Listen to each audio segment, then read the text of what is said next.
So part of laying the foundation, which was the part we talked about last night, is just beginning to expose the ego. That's really what you might say the text is like, softening your mind up to begin to question, does this ego have any value for me? And then when you get to the workbook, it's actually a practical day-by-day experimenting laboratory for your mind to actually go into unlearning the world in an experiential way. Not in a theoretical way, but actually going in and taking your daily lesson and just carrying it through to the day and trying not to make any exceptions, and then moving into a real loosening from the ego. And then in the afternoon we'll go into transfer of training, which is really just an extension of laying aside the world, where you really go deeply into not making any exceptions. You could just even pick one workbook lesson, like lesson 50 for example, I am sustained by the love of God. And what's so beautiful in that lesson is that he says, in this world you believe you are sustained by everything but the love of God. Pills, money, protective clothing, being liked, knowing the right people. He goes into literally physical things that are given, weight and value, and then he goes into emotional, psychological things, like being liked and knowing the right people. And then of course in lesson 76, I am under no laws but God's, he does the same thing. He talks about the laws of medicine, he talks about the laws of friendship. And there's not many of us that were raised believing that our laws of friendship in our mind were part of a grand deception. Basically we think of friends as a good thing. The more the better. Can you explain a little bit more in that lesson? Is also religions are based on give a part on God and a part for you. I don't know exactly how, but what does it really mean by that? Have you any idea? Well, the Bible had said, render unto Caesar that which is Caesar, and unto God which is God's, but that was all a context to start to put your focus on your forgiveness in your mind, and not try to make issues or make any kind of controversy with the world, but just slowly be drawn deeper and deeper into forgiveness. But there are a lot of religions that basically will try to divide the world up into the holy things and the unholy things, and tell you that if you just do these holy things, you're pleasing God and you're making it back to God. And then there's these unholy things that are not in favor with God, and oftentimes the religions say you'll get punished. You do those things, you'll get punished for it. And all it does is it reinforces a very dualistic view of the world, which is mainly just maintaining the ego. It's not really letting the ego go at all. It's just another form of, we talked about last night, St. Nick, Santa Claus's list. He's making a list, checking it twice, he's going to find out who's naughty or nice. It's another version of that, only in a religious form. Yeah, so still the laws of the world. Yeah, still the laws of the world, yeah.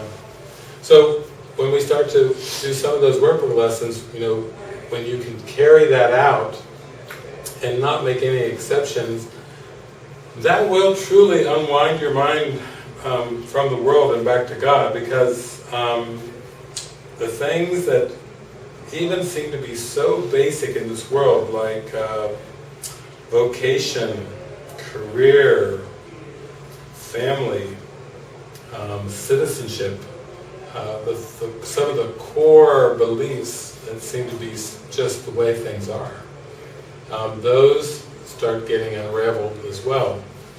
You start to realize that everything that you believe and everything you perceive about the world is all part of a trick to keep your mind from knowing what it truly is as the living Christ.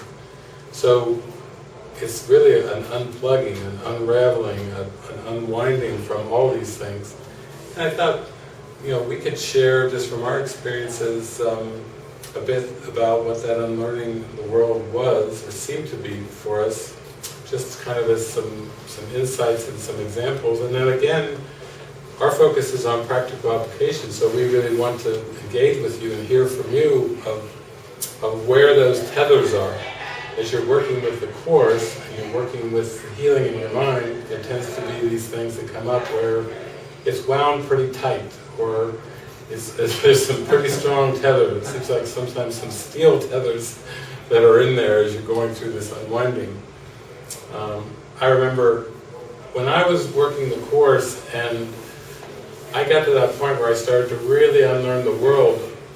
I remember I left 10 years of university and different jobs and things that I had, and I went to live kind of a little bit more like Henry David Thoreau, with a little cabin in the woods.